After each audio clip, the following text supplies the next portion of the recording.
a little early today on Deep Thoughts by the Dashboard, but it's also very cold. It's the first morning that sitting in the car is not as enjoyable as it usually is. This is the time of year where I kind of wish I pack a blanket in the back of the car to sort of keep me warm while I wait to go into the building, which will hopefully be much warmer than my car is. Mondays is always a crapshoot. So today I kind of want to talk about gratitude, and I want to talk about some struggles that I've been going through recently, and it's sort of this crazy balancing act between what happens in my personal life and what happens in school. And many people have often commented that they're supremely impressed by my ability to manage time and my production rate. And not that it's a sham, but it's, being somebody who takes so much pride in what they do, and that doing is something that brings me great joy and also makes me feel good about myself, is kind of where I hide when I have stuff going on that is not as pleasant at home. So, there are less productive things to do with your life when you're struggling. But for me, throwing myself into my work, writing, doing the stuff that I do at school, these are the things that sort of keep me sane when what's happening outside of work isn't where I thought I'd be. And that's sort of during this holiday season, during Thanksgiving this year, the reality of the struggles that happen is so great that we don't talk about as teachers.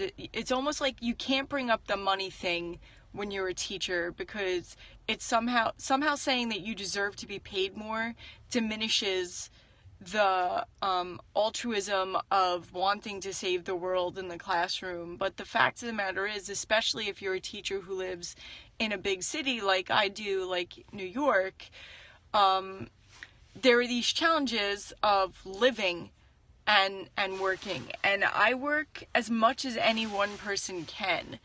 I make a decent salary. I'm not saying that what I make is subpar, but living in New York is extra specially expensive. Raising a son on my own and supporting a partner is also extra, it's hard to be the head of household.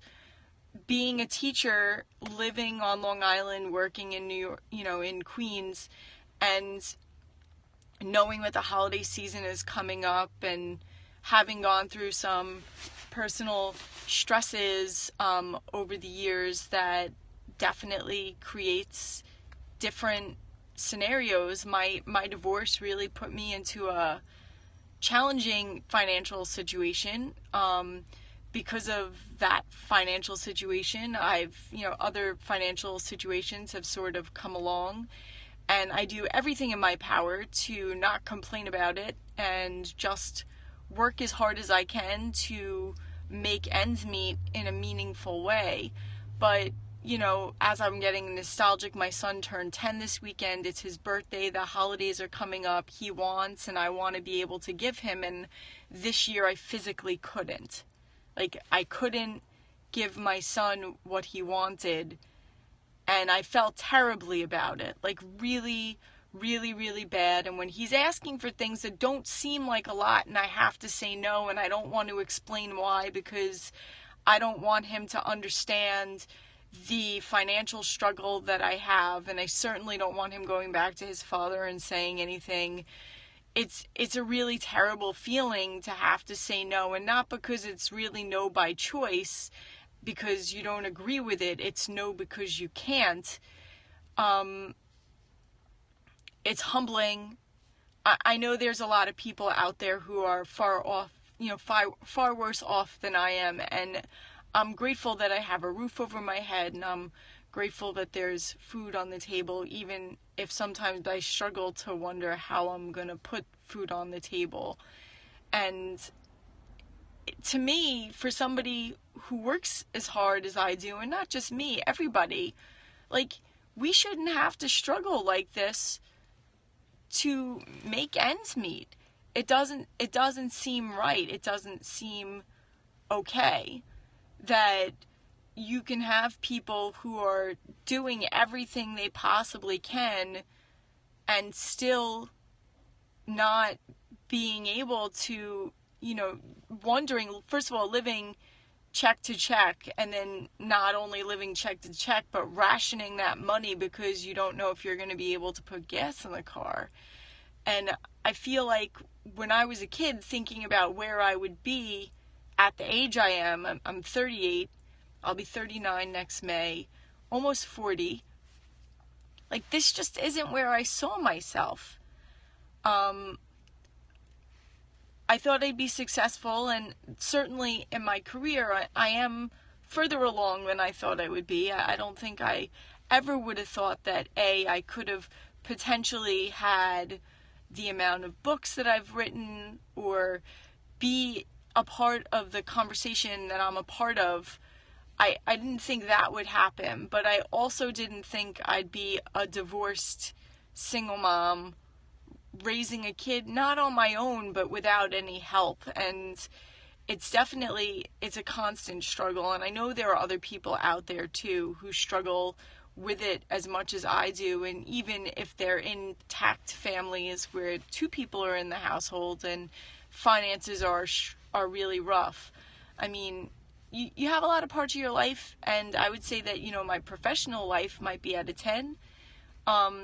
And then some of the other stuff just isn't. And, it's humbling to think that at any given time these things could change and we could struggle more. And that being said, this week of Thanksgiving, we're in a scenario, I'm at school, and we have our feast coming up, and that's really awesome. And we have our superintendent coming in this week as well, which in my opinion isn't ideal, the week of a vacation, to have the superintendent coming in for the first time. And there's just a lot of stuff that always needs to get done. And I did my best to make sure my son had an awesome birthday. He had his first sleepover with two of his friends. That was awesome for him. I was very happy for him. Not ideal for Mom, because Mom was definitely trying to make sure that the people in the apartment beneath us didn't get angry at their 10-year-old antics. But, I have to learn to kind of also just let it be sometimes, which I can sometimes have a trouble with.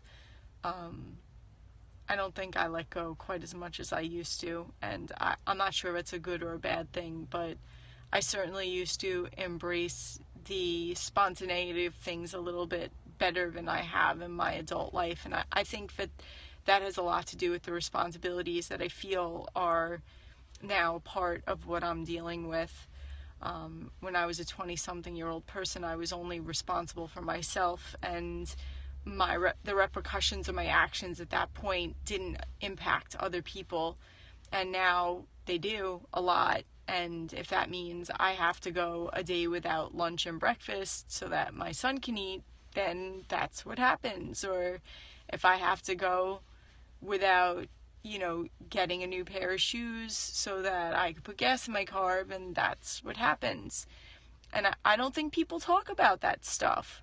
It's embarrassing. I could tell you right now, it doesn't feel great to be in a position where you struggle so much and you just don't understand where it all went.